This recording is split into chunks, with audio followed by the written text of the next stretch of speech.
So let's all do our best. So we're sitting comfortably.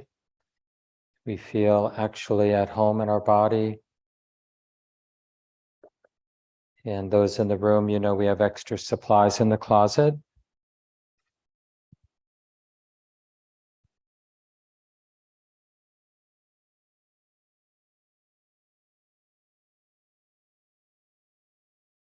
And I've put into the chat the document where we have our chant that we do, and those here in the room, it's on page 30, I believe. And so let's do that opening chant where we're reflecting on the attitude of mind that we find pretty trustworthy.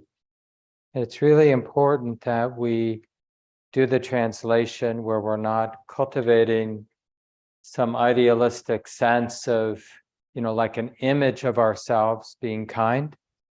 And then we use that idea of myself as a different human being to beat myself up because I'm actually this way, or my attitude is like this now.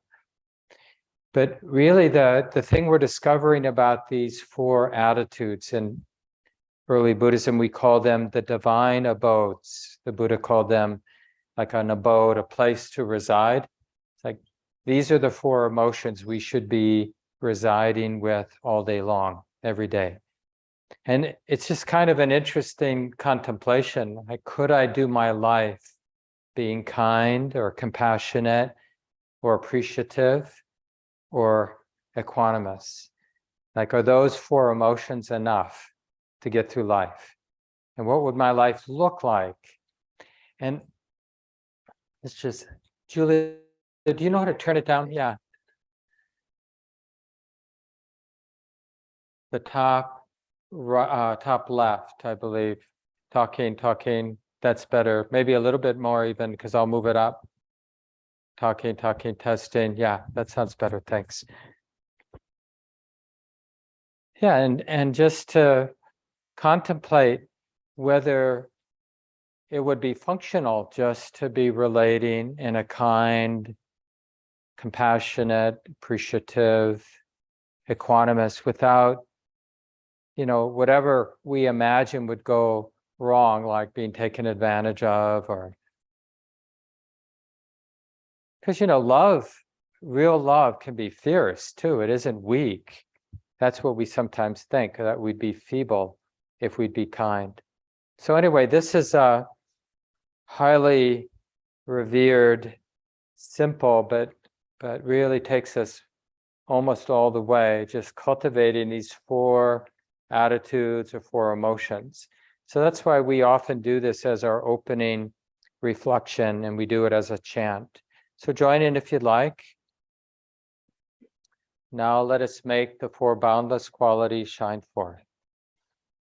I will abide, pervading one quarter, with a mind imbued with loving kindness.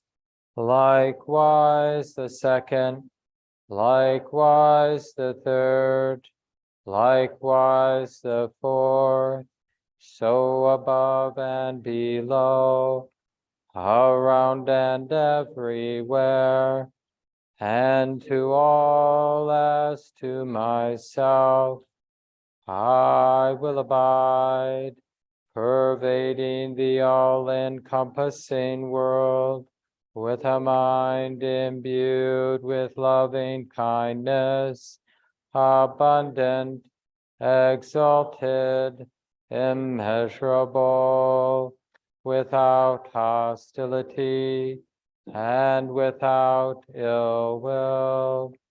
I will abide, pervading one quarter, with a mind imbued with compassion. Likewise the second, likewise the third, likewise the fourth, so above and below, around and everywhere, and to all as to myself, I will abide, pervading the all-encompassing world, with a mind imbued with compassion, abundant, immeasurable, without hostility and without ill will. I will abide, pervading one quarter, with a mind imbued with gladness, likewise the second, likewise the third, likewise the fourth, so above and below, around and everywhere, and to all as to myself, I will abide, pervading the all-encompassing world, with a mind imbued with gladness, abundant, exalted, immeasurable, without hostility and without ill will.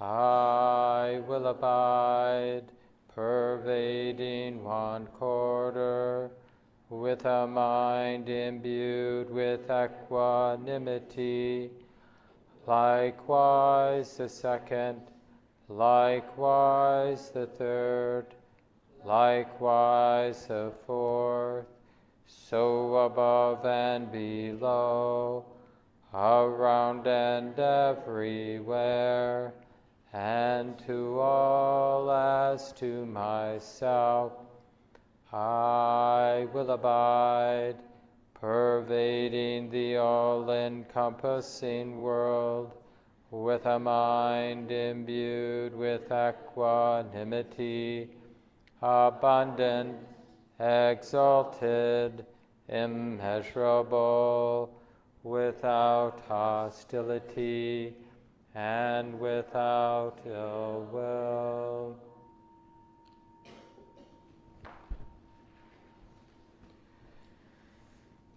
And take a few moments to adjust the body, listen, settling into a relatively still posture for the meditation time now.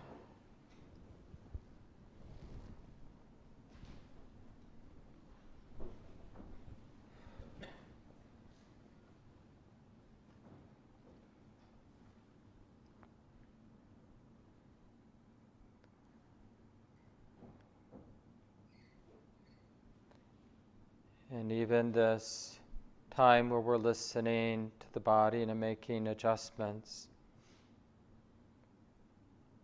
even something as simple as this can be a natural expression of kindness, tenderness, and of wisdom, like the wisdom that it's never going to be a perfectly still or comfortable bodily posture. It just needs to be good enough. And we learn how to show up in a patient and forgiving, tender-hearted way where we understand that it isn't easy being a human being. And we can learn that in a simple way, just with this intention to sit relatively still for about 30 minutes, alert and relaxed. And of course, one of the first things we'll begin to notice is the momentum of our habit energies to worry, to complain, to doubt ourselves or to doubt the practice. We just see the habits of both the mind and the body expressing themselves in real time, right here, in the space of the present moment. So it really helps to meet the momentum of our habit energies with kindness, with a wise sense of humor.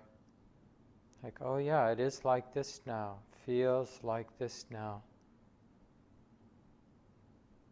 And I wonder, can it be okay to relax and allow all these conditions that are moving, to just allow them to move, and to be willing to feel what we're feeling,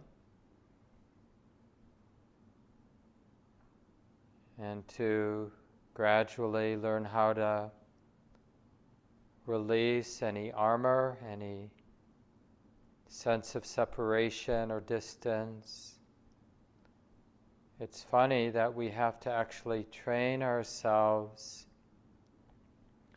to accept the sensitivity that's always been here, the vulnerability, the exposure. It just comes naturally with being human. Having a sensitive body, having a sensitive mind implies that we're totally vulnerable to what's coming and going in our experience. So instead of resisting that exposure, we learn how to be wide open in this soft, curious, this sustained, balanced presence. Oh, it's like this now.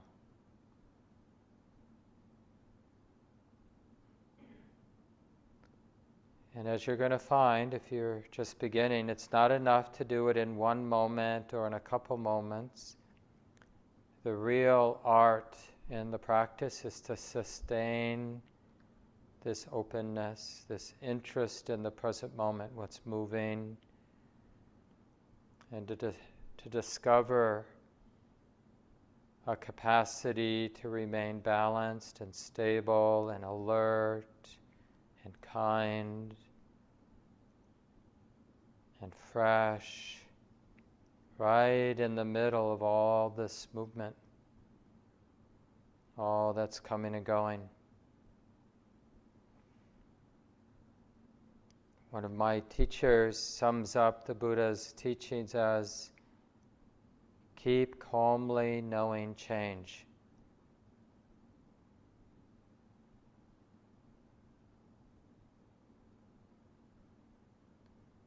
And part of that is a real trust that everything that's moving, including our thoughts and our feelings, emotions, and the sounds in the room, and the sights and the sensations, that all of what's moving is what we call nature. We don't actually have to take it personally. It's real in the sense that it's moving, and we're sensitive to these movements of thought and emotion, sensation and sights and sounds. But all this movement is happening because of so many causes and conditions. And we don't have to figure it out, and we don't have to assign blame. Instead, we're learning to relax and to be curious and open, and to learn to sustain this openness, this wide open present moment awareness.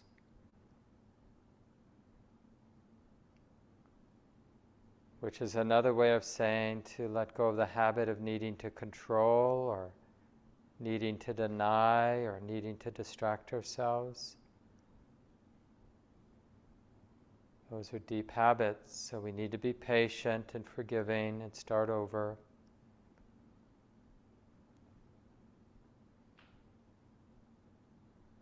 And to help us with this, we could just begin by simply feeling the breath coming in, and that ordinary process of breathing out, and then breathing in again. We just feel those ordinary sensations associated with breathing in and out, because we know this process of breathing in and out is happening here and now in the present moment. So it's a useful technique to help keep the mind present. And we can start, if you need to, with an exclusive attention, with the breathing process, feeling the breath, the sensations of breathing in, and then the sensations of breathing out. But when you feel ready, widen the attention to be more inclusive of the whole body while you breathe in and while you breathe out.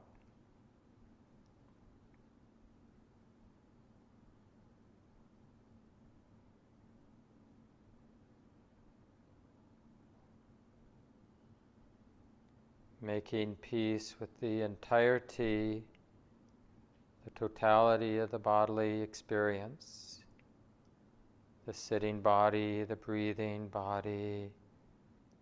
Whether pleasant or unpleasant, we say yes to any sensations that can be felt. We say yes as we breathe in. We say yes to the bodily experience as we breathe out.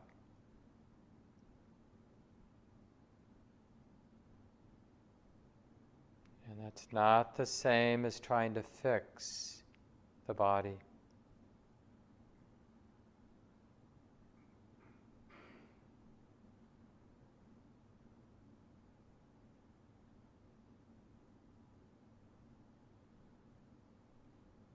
Maybe it's okay that the bodily sensations feel like this now. Maybe it's possible to be content with the body as it is, imperfect.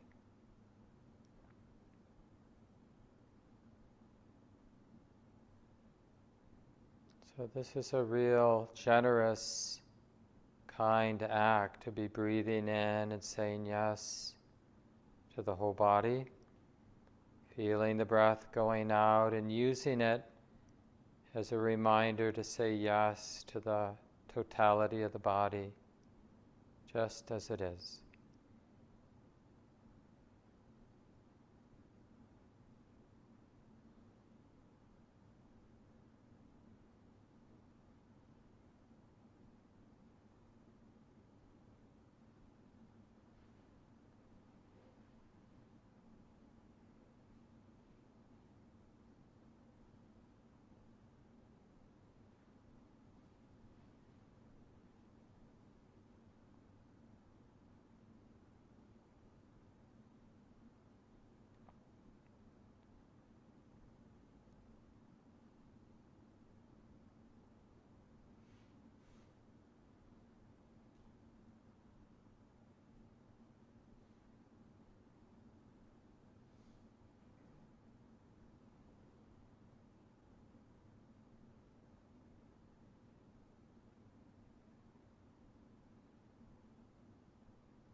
Not being in a hurry, breathing in, practice being open, sensitive to the entirety of the body, from the beginning of the in-breath right to the very end, and then the same with each out-breath.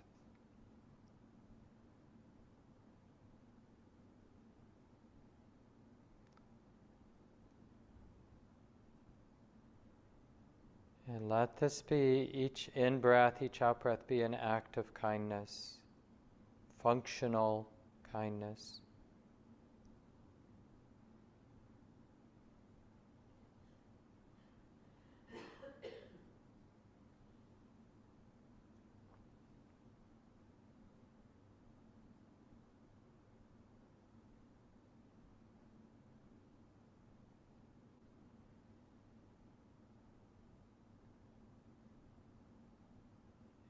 And at the real heart of deepening our practice is to be able to notice the spiritual pleasure that's right here with the simplicity of breathing in, sensitive to the whole body.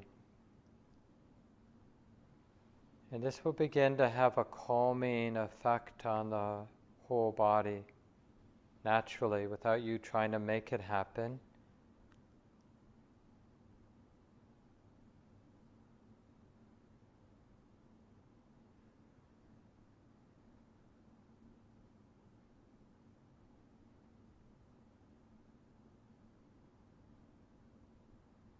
So in a way, we're healing how the mind is relating to the body. And the body responds with a sense of spreading, deepening calm.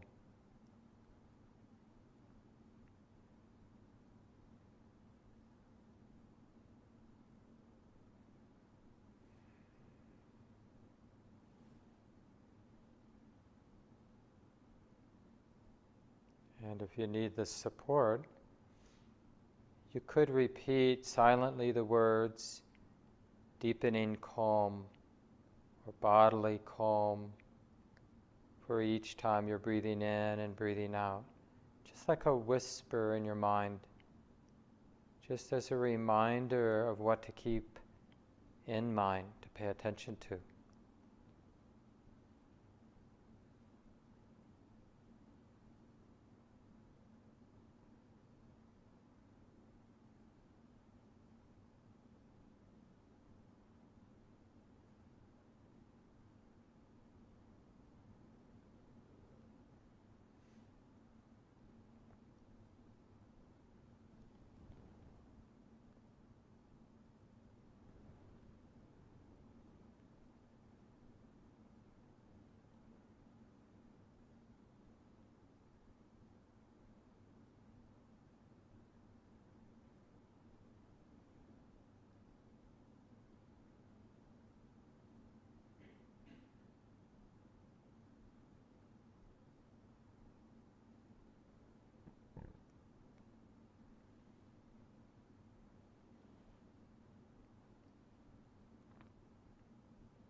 Of course, the habit of the mind is to want to pay attention to the aches and pains in the body. But the Buddha is asking us to pay attention to the deepening and widening sense of bodily calm. Even if initially you're not really sensing it much, see where you can find this sense of bodily calm and learn how to keep it in mind. It's really a matter of interest, choosing what to be interested in.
And noticing, if you can, while you're breathing in, a lightness of the heart, a joyful interest. And again, it might be relatively subtle, but the heart does have this capacity to be joyful, even if in a mild way. Just a buoyancy, a lightness of the heart as you breathe in, and then recognizing that same lightness or joyfulness as you breathe out. And we practice keeping joy in mind as a particular training that the Buddha encourages us to take up.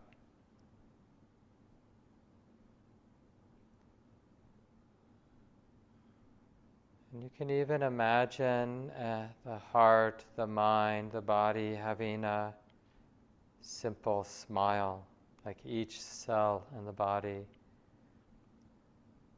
Just a bright, open, and that sense of everything happening on its own. It allows for that bright interest, joyful interest.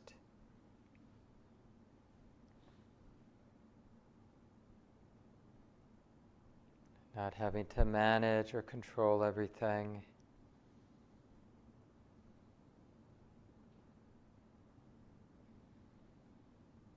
Breathing in joy, breathing out, recognizing joy.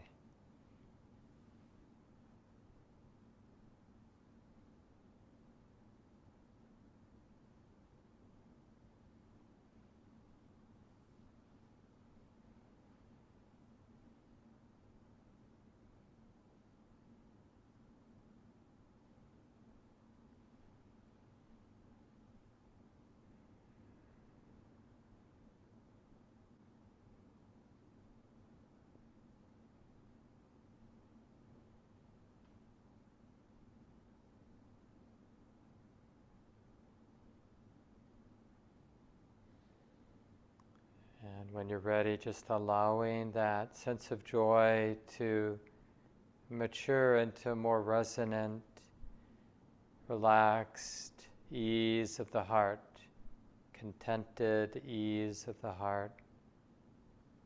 And if you need a practice word, you could repeat the word ease as you breathe in. Silently repeat the word ease as you breathe out.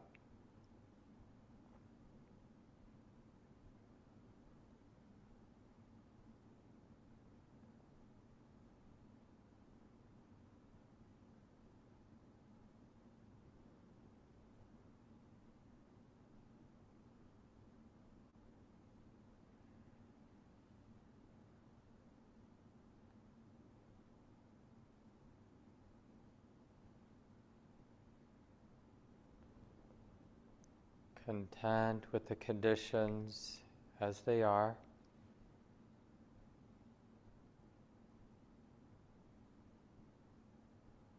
And it's the contentedness that allows the heart to relax. Nothing to do, nowhere to go. Ease.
And breathing in, noticing any mental activity, thoughts, feelings, perceptions, whatever. Breathing out, noticing mental activity, but now being aware of any mental activity with a lot of dispassion, just a lot of spaciousness, just thoughts being known, being felt. We don't have to be for or against these thoughts and any mental activity. It's just what the mind does. It processes, it imagines, it compares. And notice how this dispassionate way of being with thought supports a quieting of mental activity naturally. It's not that we're trying to quiet the mind. We're just aware of the mental activity with a lot of dispassion.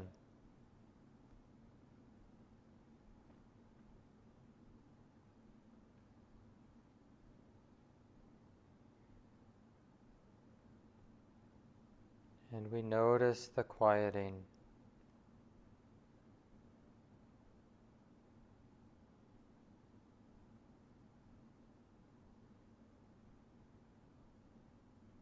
And we notice the space of the knowing mind, not so much what's being known, but the silent, still, peaceful space of the present moment, here and now.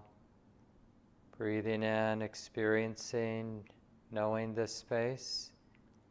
Breathing out, experiencing, knowing this space.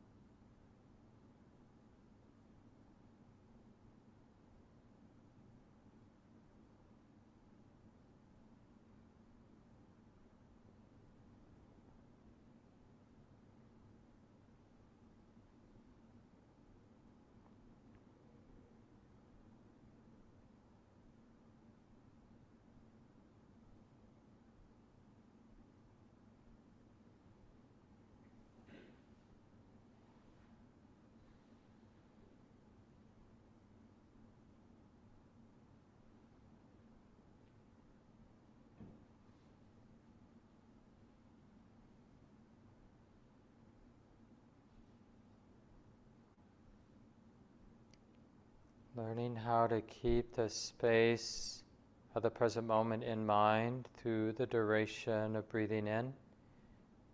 Keeping this open, silent, peaceful space of the mind, keeping it in mind through each exhalation.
So we're learning to ignore the activities here in the present moment, and how to keep in mind the space, the empty, silent, peaceful space. You could call it the space of the knowing mind.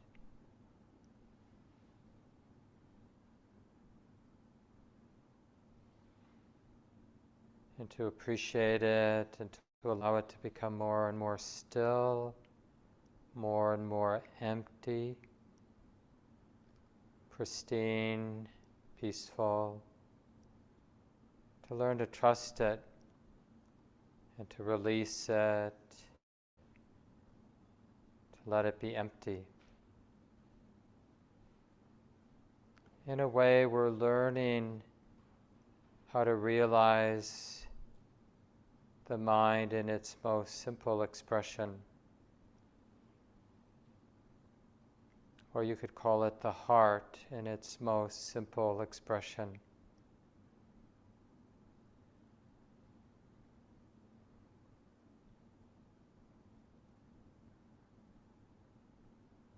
It's as if we're learning how to go to zero, how to trust that shedding, that letting go, that allowing things to be as simple as they are.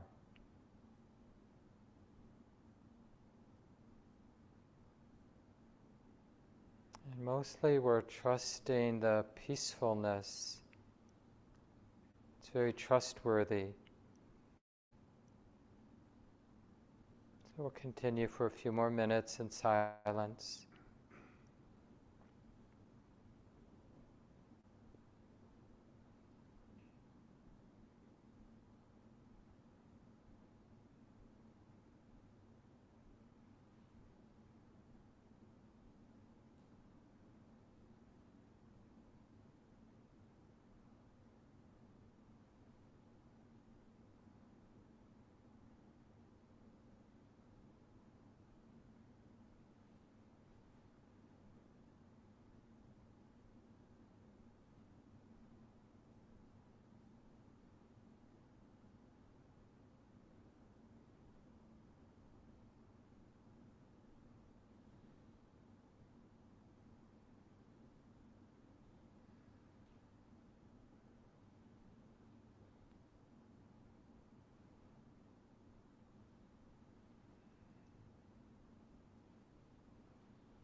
Take a moment and adjust the body.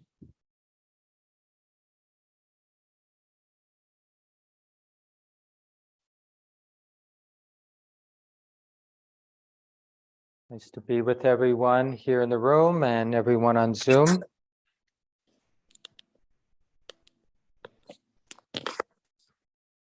And many of you know, but there may be a few new people here today that don't know that we've been learning the Buddha's instructions on mindfulness of breathing, this very complete and I think you could say subtle and sophisticated instruction for really the whole path. And you know, the Buddha had his deep insight when he was about 35, but then he taught for 45 years. And like us humans, he probably got better at giving instructions, right? Because Just because we know something doesn't mean we can tell our kids in a way that they can get, right? Or our friends or whatever. It's a whole different skill set. It's one skill set to understand our own mind and how we create the causes for suffering over and over again within our own heart and mind. And it's another thing to skillfully articulate that in a way that will be useful for others. And so in my mind, and I think a lot of Buddhist scholars and Dharma teachers have the similar feeling that this set of teachings that's found in the Anapanasati Sutta, so that means that the translation of that is just the Buddha's discourse on mindfulness of breathing, you could say. And so we've been reflecting on this and studying this now since August, and we're on the last set of instructions. So there are 16 instructions altogether, and we're on the last set of 4. So instruction number 13, 14, 15, and 16. And what we did in the guided meditation this morning is just move through the first 12 instructions. And there are no guarantees, and we're talking, certainly a lifetime of practice, if not, who knows, lifetimes of practice, working, like how to relate to the body in a way that isn't neurotic. And one of the common ways to be neurotically relating to the body, this is the first set of 4 instructions, is to be living our life as if there isn't a body, right? We're just in our head, in our ideas about stuff. And I think there's a line from one of the T.S. Eliot poems, to live a short distance away from our body, as if we're not embodied. So the first set of 4 instructions is really how the mind relates to the body and purifying that relationship so that there's a immediacy and an openness, a kindness, and a fearlessness, and a not forgetting of the body. And then this is something we want to take on the road, like all day long, doing all the stuff we do in our lives. But even while we're doing that, do we really have to, does life require us to be neglectful and unaware of the body? Or can we do everything with that kind, sensitive, embodied awareness? We can, actually, but it takes some training because, it's not any one of our faults. It's kind of our collective wisdom that, in the conditioning process, as we get raised, we get infected, with our ancestral ignorance. We don't even need to understand completely how that all works to understand with a lot of confidence that part of what's going on here, in this mind and body and all of our minds and bodies is just the rolling, unfolding expression of our ancestral ignorance and neurotic tendencies. It lives on in us. That's why I think it's useful to remind ourselves that it isn't easy being human. Even those of us who have a more relatively privileged existence, enough resources, good enough health, not being mistreated by others, taken advantage of. Even that is hard, even when the conditions are favorable. So in a way, with any spiritual process that works would require some kind of shedding or releasing of all of that conditioning. Or maybe, there are different ways to talk about it, a non-confusion with those habits that have been picked up, those conditioned tendencies that have been picked up. But one way or another, there has to be a transcendence of those habits, not a transcendence of our humanness, but of our fear and our lust and greed and, just neurotic tendencies. Otherwise, the tendency when we get caught up in one of those vortexes of greed or hate or distraction, ignorance, disconnection, the tendency is just to want to keep doing it. The obvious example is when we've been binging on some, TV program or whatever, and there's just a little sliver of awareness that arises after episode 8. So we're several hours in, like, I probably shouldn't be doing this, or this is probably enough. But do you notice what happens in those moments? It's like, it's so unpleasant to stop because we're going to feel what it feels like to have been watching for 7 episodes. So it just makes sense to continue, because the alternative is to feel what it feels like to be me. Having been avoiding being me, there are consequences when we're avoiding being real and open and sensitive, and then we realize how toxic it is to be distracted or caught in some diluted vortex, and wisdom says, honey, it's time to come home to the present moment. And we sense what that's like, and we go, no, I can't do this. So we take another drink or click, next episode, or keep gabbing with our friend, or whatever we're doing to stay disconnected. We just keep at it. That's why, Buddhist practitioners, we have all kinds of tricks, like we create a ritual of sitting once a day, because then we have to face ourselves, or signing up for a Buddhist retreat that we go to once a year or a couple times a year, because then, the SHIT hits the fan, because there we are, we meet ourselves again. There's a great scene in our cultural heritage. I'm forgetting the guy's name now. It's amazing. One of our beat poets, Kerouac, Jack Kerouac, thanks. And there's a famous scene in one of his books, journals, where he had this idealistic sense that I just need that seclusion, and I'll meet not only myself, but I'll meet the divine. And so he signed up to spend a summer at a fire tower in the Cascade Mountains in Northwest. And he has a line in his book about who I ended up meeting was my old hateful self, right? That's what we meet. We meet our conditioned habits. At least that's what we meet first.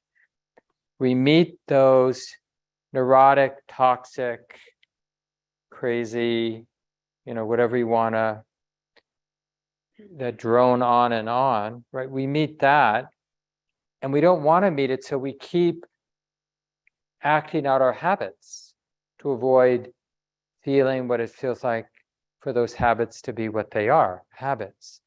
We're not actually meeting ourselves. We're just meeting those habits, which got wound up in a natural and impersonal process. They're real, just like weather is real. I mean, it's as real as weather, or this room, or the trees and the breeze. But it's not personal. It's what it feels like having lived the life that's been lived. Then it will feel like this when we start to pay attention. And because it often can be really unpleasant, it just superficially seems like I shouldn't be feeling this. But pain, unpleasantness, is just it's kind of a rough or raw information system. Just because something is really unpleasant doesn't mean we shouldn't feel it. It just means it's really unpleasant. And sometimes when things are really unpleasant, it's saying, take your hand away, that's too hot. But sometimes an unpleasant experience is just saying, when you've lived the life you've lived, then it feels like this. So, honey, don't live that way. You have lived that way, so there is that natural consequence. It feels like this now. But you don't have to live that way. And so it gives us this inflection point. Okay, I can't run from the karma, from the karmic fruits, because what we're feeling right now is the cumulative fruit of having lived, having behaved, having related in the ways that I've been relating. Then this is what the result is. It feels like this. But because wisdom can connect the dots, then it goes, oh, okay. Well, having related in another way, what kind of results might I get? Initially, we only know what doesn't work. Having related with a lot of self-centeredness and a lot of greed and a lot of fear and a lot of a deep tendency to be disconnected and to be unaware, then this is what gets set in motion. And when I come back to the present moment, it will feel like this. One of the things, people sometimes ask, okay, Mark, you've been practicing for 40 years, what have you gotten? It's actually, I know it sounds self-centered to say it that way, but it's an appropriate question because it's really the question of cause and effect. When you practice with some sincerity, what gets set in motion? And one of the ways to answer that kind of question is the more I've practiced, the more I'm suspicious of being disconnected because there's always a price to pay. Because when I'm disconnected from my life, then what's going to dominate in terms of how I'm relating and the choices I make are just the habits. We're like on autopilot when we're disconnected. When we're not present, we'd say, well, then we're on autopilot, which just means the predominant habits are what are governing all the choosing, all the ways that we relate. We're just relating based on habit. And so if we're seeing what the result of that is, then we might want to make another choice. So we choose, I'll choose to be present, because then I'll notice when my mind gravitates back to habit, and I'll remember that's a choice.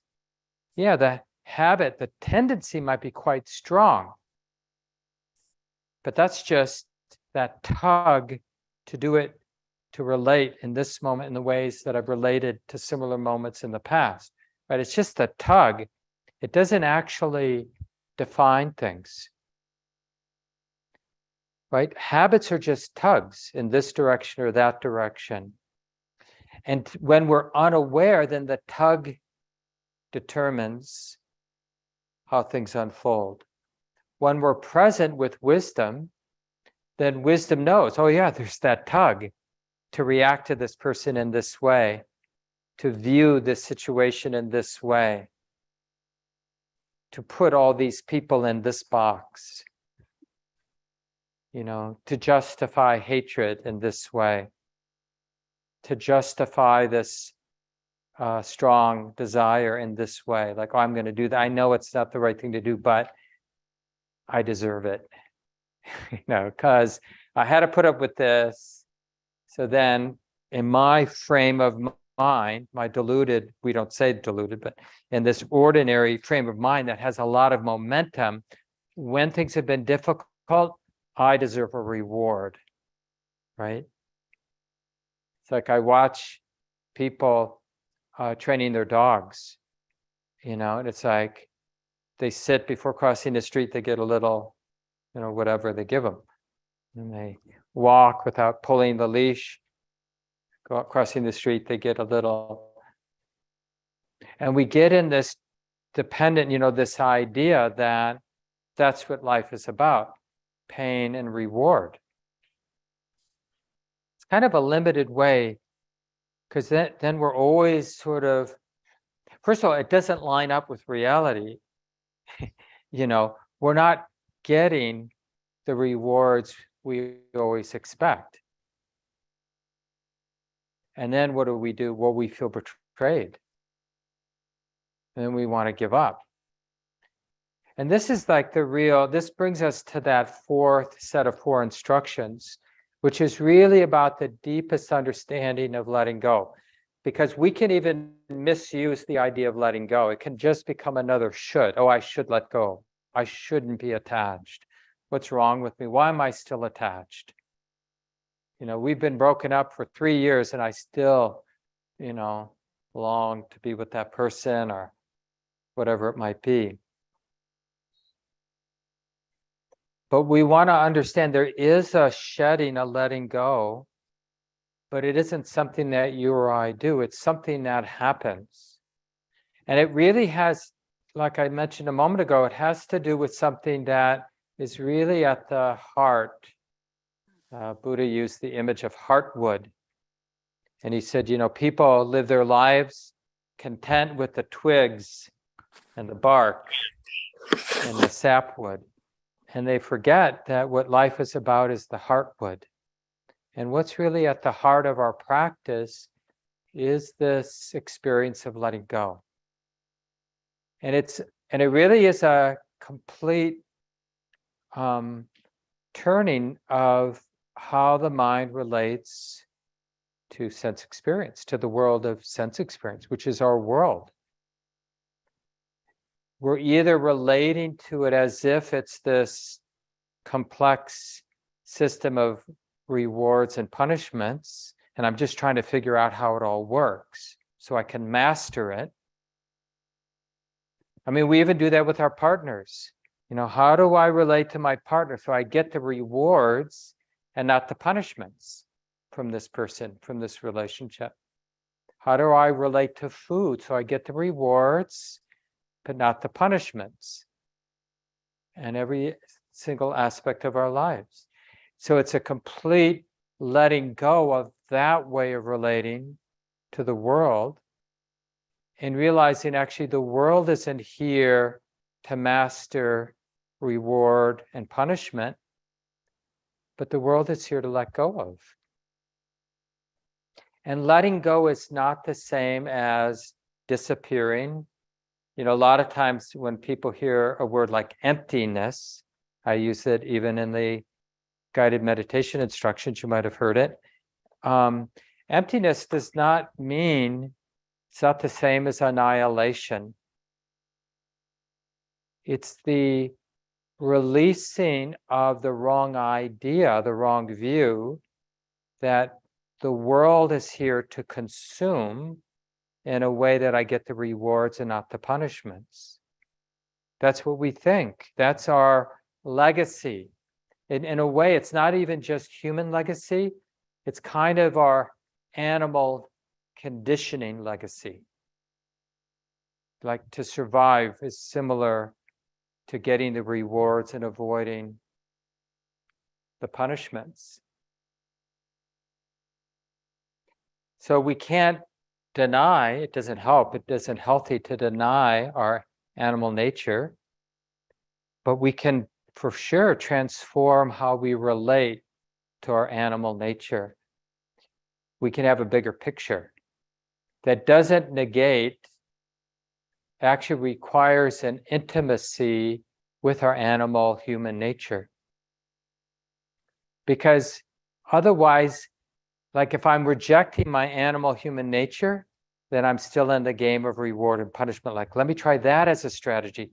Let's see what reward it is to imagine being human and being an animal human, that I'm not human.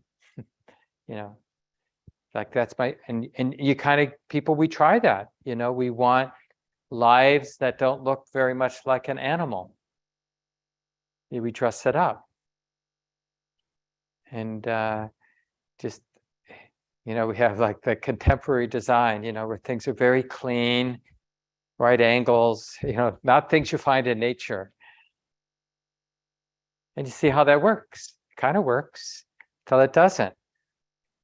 Till we feel like we need to put our feet in mud, so then we have one of those vacations where we reconnect or something like that. But this process of letting go, we're igniting a natural, like one of the reasons it can feel a little otherworldly, this third tetrad, where we're keeping in mind the space of the present moment. And it is a little unworldly because we're purposefully not interested in the activity of the present moment. We're interested in the space of the present moment. So it's like being in the room. If I said, okay, $5,000 reward to anybody who could be here now, but just noticing the space of the room, not what's in the space of the room, right? It would take some training, but we could do it. We even talk about that like in just our visual experience of softening the gaze. Like we can look at people, but we can be exposed to the visual field, the colors, the shapes, right? But it would take some time, some training, but we could train the mind to not be dependent on the particular shape and colors and forms in the room. Same with the auditory experience. There are the particular sounds, the pitch, the whatever of each sound, but we could just be aware of the space in which those sounds are being heard. And we can do the same with the bodily experience of sensation and even of thought. And that's what we've been learning. We've been kind of developing the skill set through the first 12 instructions to cultivate a different way of relating to sense experience. And then with the last 4, what we're doing is the Buddha has distilled what, when I keep it in mind, supports the natural letting go, the natural shedding of attachment. What in my field of experience, what's here and now, right now, in the immediacy of my experience, what do I need to keep in mind that is the supporting cause for letting go? And so the 4 instructions, so remember in the handout, I'll put it again in the chat for people in the Zoom world and for people here in the building. You can get this Google Doc. Just go to the calendar, the public calendar, look for the Sunday morning program. We always have the link to the Google Doc, and there's some nice articles, including the cheat sheet where you get the 16 steps. So 13, 14, 15, 16. 13, just give the direct translation.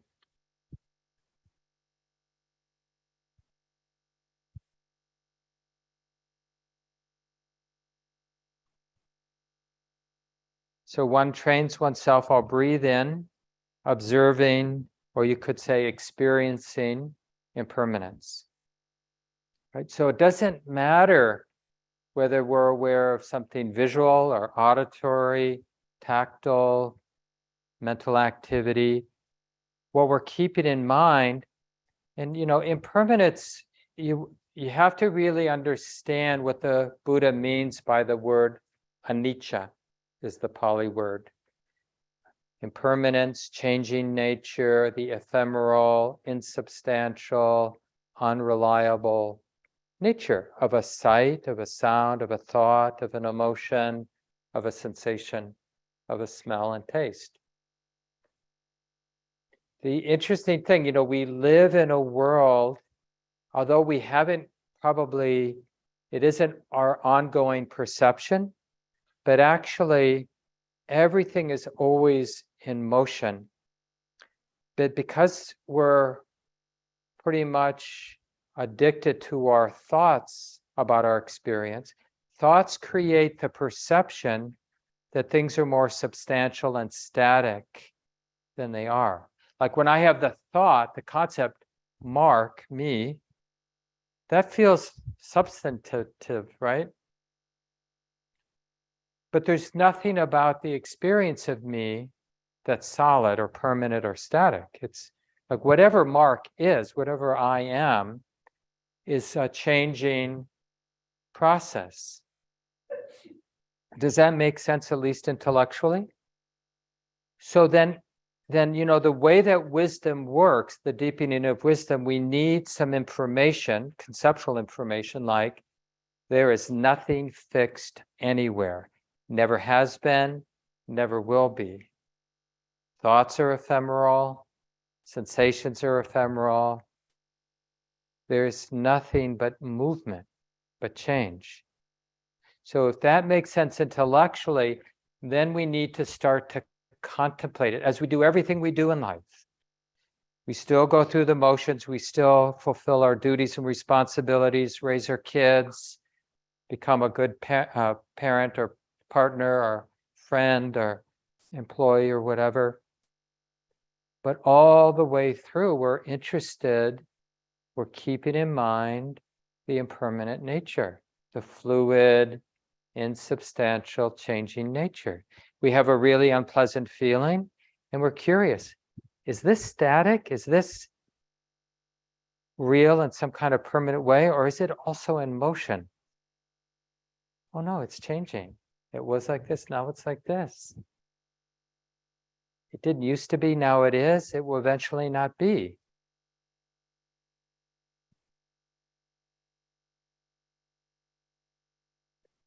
It's really important when we remember back, like this is the contemplation. So the first stage is to get the information. The second is to memorize it enough so you can contemplate it. You take the information and you regurgitate it in your own mind, and you use the regurgitated information that you've memorized to meet your own present moment experience, to use it to transform how you perceive, how you connect and open to your own experience of, the immediacy of your own experience. And that sets in motion the third part of wisdom, which is insight, a surprising opening.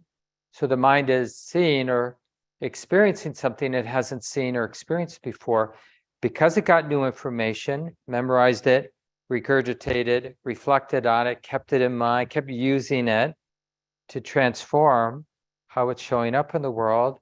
That's how real learning, real insight happens, spiritual insight. And so we go, because of our legacy, how we got conditioned of, this very solid sense of me. I'm back here, I'm me. This is the same me that I was when I was a teenager, I'll be next year. It's me. And it's very hard. We can't think our way out of it, but we can follow this strategy, which is keeping impermanence in mind and noticing the loosening effect. And the 14th step is breathing in. One trains with oneself. I will breathe in, observing dispassion. Breathe out, observing dispassion. We don't try to do dispassion. This sense of space, the space of non-attachment, the space, like I was saying a few minutes ago, that there's nothing here to grasp, worthy of clinging, worthy of attachment. That just dawns on the mind that has been interested in change, the changing nature, the fluid. It just doesn't make so much sense. Like I caught myself, I've been traveling, came home last night and looking around the house, thinking about how to improve it, and then this came to mind, like, Yeah, but for one, there's no end to making it better. And second is, I could be content with how it is. It's a nice place. And yeah, and it's like, I can't hold on to it anyway. The house, however nice or not nice it is, isn't going to kill me or save me. And it's the same with our relationships, with our partners. It's the same with our relationship with food, with everything. And you see, the flavor of that is what we call dispassion. So we want to pay attention to the changing nature in a way that leads to dispassion. And that's how you know you're paying attention to anicca, change, because you're noticing a lot more space in your relationship to your possessions, to your relationships. You might have actually turned out to be a better mother because it doesn't matter. You already know it can't be perfect. You're not going to be the perfect father or mother, partner, brother, sister, friend. And so you might actually, like, same, or soccer player, if you're into the World Cup, it's like even things you really care about, business, your profession, that non-attachment, that dispassion might actually free you up in ways, lighten things up in a way that improves competence. You can just check it out for yourself. But the process is, it doesn't matter that it's functional. It's like icing on the cake that it's functional. What matters is everything is changing. So I should be intimate with that truth. Why live a life of pretending that things are substantial in a way that they're not, that they're solid ground in a way that there's not? What happens when we align with the way it is? Change. Oh, there's this dispassion. Well, what happens when we keep dispassion in mind? Well, then we have moments, here it's translated as cessation, where we actually notice the heart putting everything down. And the question is, do you know the mind, the heart, that isn't clinging, attached, holding to anything? Are you interested? Right? Because that, in Buddhism, that's what we consider a mystical or transformative experience. A moment of realizing, oh, this mind, not somebody else's mind, but this mind without any grasping, holding, without any freezing up, any grip whatsoever. And the thing about that experience is, it's not easy, if it's a relatively clear experience, it's not easily forgotten, meaning it affects the mind is actually a mind stream. If people didn't kind of get weirded out, we'd never use the word mind, we'd always say mind stream or heart stream, just to evoke that sense of change. Because the mind isn't a thing. There is no thing anywhere. It's just movement, including the mind. So the mind stream, when it has that insight, doesn't forget it. So that mind stream becomes different going forward, having seen the mind, realized the mind without any grasping. And when there are enough of those insights of non-grasping, then the mind, you could say, generalizes the understanding of non-clinging. And it's non-clinging all around. So it's like there's nothing left to the habit of clinging, because the insight into non-clinging has been strong and deep and persistent enough to uproot any remaining latent habits to grasp, to take things personally, to be tight about stuff. So then the life can, the activity of the body and mind continues without any latent habits. So then you could go up to that awakened being, theoretically, I'm not there yet, but you could go up to someone who's fully awakened. Your friends could conspire, well, let's try some stuff, see if we can get this person to get attached, and bring out the person that they might be really attracted to. Just see, maybe they'll have a nice interaction, but without attachment, or their favorite food, or you insult them, or you. But presumably, the person would navigate all those situations without any clinging, without any friction. We don't even know what that might look like, right? But we can kind of get a sense, like in our own situations where there is some stickiness. Well, what is it like when there's less of that stickiness? You know, when you and your partner are navigating something where there's always a bunch of stickiness, you trigger each other, but all of a sudden today, there's less of that stickiness. So we'll come back to this either next Sunday, but for sure on the 18th, I'm going to be doing my own retreat over the next few weeks. I may be here next Sunday, I'm not sure yet, but somebody will be here. But when I'm back a couple more times in December, I'll continue to talk on this subject, the fourth. But today, if you're going to stay around for the small groups or have a conversation with your own friend, you might just talk about places in your life where there's a lot of that friction and stickiness, and places in your life where there's less of that friction and stickiness, like where you've internalized the possibility of non-attachment, and that there's more of resilience to that non-attachment. Like even when things get dramatic, it's like, oh, look at that, no stickiness. The mind, the way the mind, heart is showing up, responding, choosing, it's just like all happening, nature's happening on its own, and it's creative and effective and appropriate and absent of stickiness. Well, that's cool. That's so cool. Like, what remains is, how could this become always how this heart is relating? Even the time of dying, you know, we manage that without the residual of clinging, grasping, or being around somebody else who we love who's dying. So a few announcements before we end today. Just see where I put them. This coming Saturday, Shelley Graff, one of our guiding teachers, is going to be leading a half-day retreat, 1 to 5. And Shelley and Sarah Wilson will also be leading our twice annual community practice intensive. It actually begins tomorrow night, the 28th, and it's 3 Mondays, and it ends with a day long on Saturday, the 12th of December. And that's, anybody can sign up, and it's just increasing your formal meditation practice for this 2.5-week process or practice.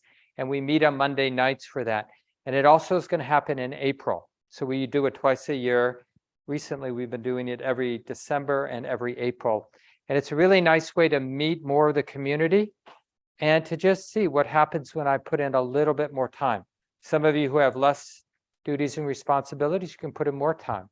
Those of you who have kids at home or other busy things, you just do what you can. So there's a lot of flexibility about how you engage these twice annual community practice intensives. You can get more information on the website and on the online calendar. And then we have our annual, I think we've been doing it since, I think will be 30 years, this New Year's Eve, something like 7 o'clock Central Time, both online and in person. Shelley and I and a few other of our teachers will be giving some year-end reflections, doing a loving kindness reflection. Those here in the building will have a potluck. Maybe some of those of you online will do an online potluck. And then some music starting about 10 o'clock. Ellis, who's a wonderful singer-songwriter, Ellis Delaney, and Gabe Keller-Flores will be performing. And then we'll have a silent, some chanting and a silent sit. And we end at noon, or 12 midnight. And but you don't have to stay that late. You can, you know, stay as long as you want for that. So there's more information on that too online. Great. So feel free to stay if you want to meet in small groups. Otherwise, I'll say goodbye and hope to see you later in December.